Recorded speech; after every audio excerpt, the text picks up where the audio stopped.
In this part of the session, we'll be looking at application control, which refers to which applications we are busy with, which ones are running, and how to navigate your way throughout the different applications with the use of different shortcuts. Now, to start off, we look at the Finder icon, which is located at the dock, and just below the Finder icon, we'll see there's a blue little indicator that shows that Finder is currently running. Now, at the top of our menu bar between the Apple and File, we'll see that it is saying Finder, as Finder is the application we are currently busy with. Now, all the menu items, which is File, Edit, View, Go, Window, and Help, all falls under the application we are busy with, which is Finder. Now, in other words, if we should open another application like my Safari browser, which is my web browser, we'll see that it's not showing Finder anymore, but it's showing Safari.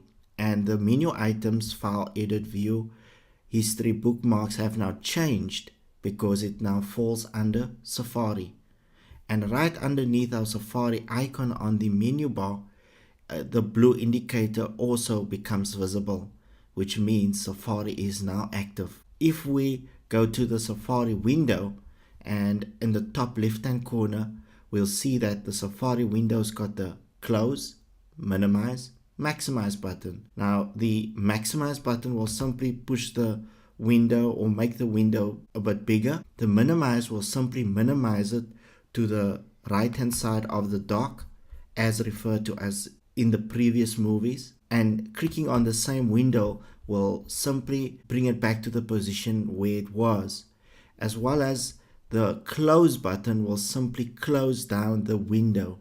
However, if we close down the window, we'll see that Safari browser is still running.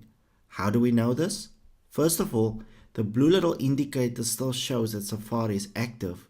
And at the top, we still see that we are busy with Safari, as it is still stated at the top of our menu bar. Now, in the Apple industry, an application can run with 0 to many windows.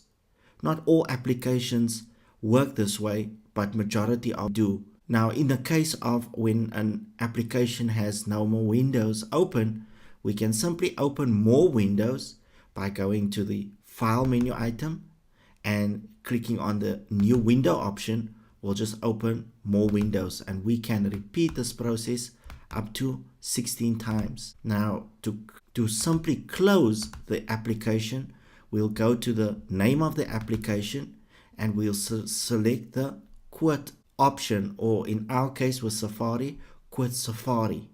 This will simply close down the application, where we can see that blue little indicator at the bottom of the application has now disappeared, and at the top where it said Safari is now stated our previous application, which is Finder. If we open our Safari browser once again, blue indicator will reappear once again under the application, and it will state again in the corner next to Apple and File, it will state that we are back in Safari. Now, if we want to quit this application once again, we can simply do it in the same manner. However, this time we can also utilize the shortcut, which is Command and Q.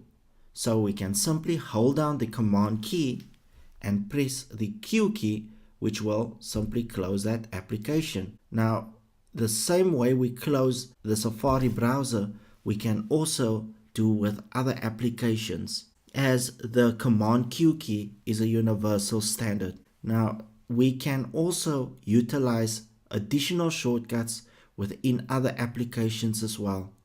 In this example, we will open our Safari browser, our contacts, as well as our calendars application.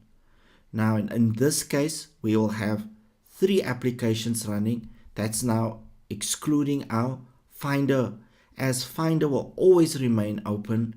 Finder will only close down once our machine has been shut down. So now we've got 3 applications running. The last application which we clicked on is the contacts, as we can see stated at the top of our left hand corner between Apple and File. Now, for us to navigate our way throughout the different applications, we can simply click on the window of the application, which will jump to that application, which is now stated under Safari. However, the contacts application, as we could see, is a much smaller window, and this goes behind the Safari browser. We can also utilize a shortcut key that can navigate us smoothly throughout each of these windows. The shortcut key for this purpose would be the tab functions. Now to do the tab functions, we simply hold down the command key and we press the tab key. Now to see what our tab key is, I'll simply call out the keyboard once again. And on the keyboard, we can now see that the tab key is the key situated on the left hand side of our queue. So we simply hold down the command key and we press the tab key. So after we hold down the command, we press the tab key once.